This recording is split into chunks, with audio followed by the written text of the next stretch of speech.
Hello student, आज म सिकाउन गइरहेको छु कि बीसीए सेमेस्टरको एक्जामको फर्म कसरी फिलअप गर्ने। एउटा विद्यार्थीले मेरो भिडियोमा कमेन्ट गरेको थियो कि सर फर्म भर्न सिकाइदिनु। त आज म विद्यार्थीको कमेन्टको लागि यो भिडियो बनाउँदैछु। र फर्म भर्नको लागि पहिला आफ्नो ब्राउजरमा आइहाल्नु होला र सर्च गर्नु होला एक्जाम सर्च हो हैन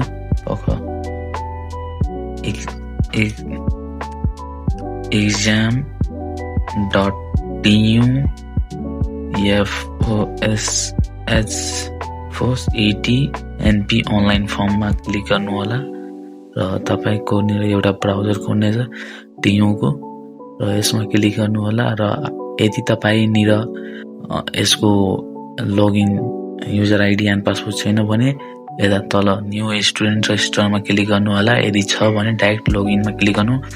अनिर छ त्यसैले डाइरेक्ट लगइनमा क्लिक गरिरहेछु। यो तपाईलाई पहिला नै प्रोभाइड गराइदिइसकेको हुन्छ कलेजबाट।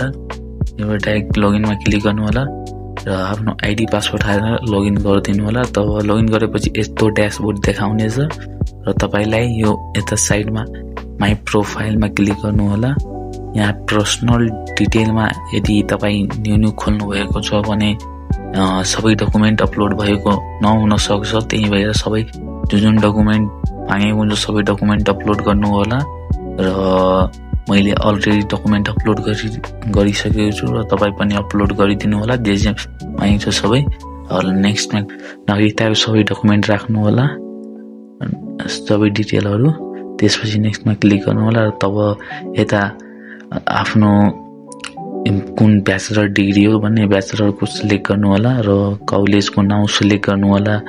त्यसपछि प्रोग्राम सिलेक्ट गर्नु होला। हाम्रो बीसीए हो, बीसीए सिलेक्ट कति इयर्स मतलब कुन एकाडेमिक इयर हो हाम्रो 2082 हो।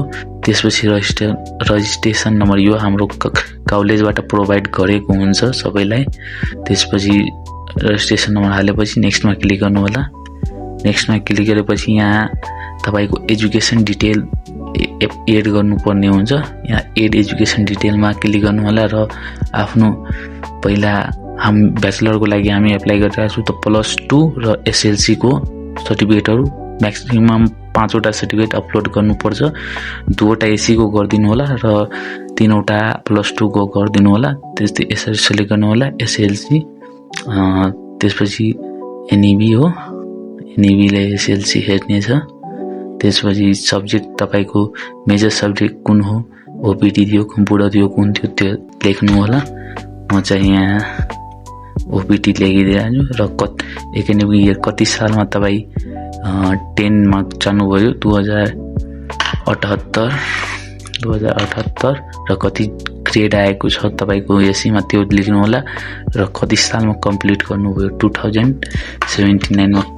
त्यसपछि सेभ गर्नु होला र सेभ गरेपछि तपाईलाई यस्तो डकुमेन्ट आउँछ। म अलरेडी सबै एड गरेर राखिसकेको छु।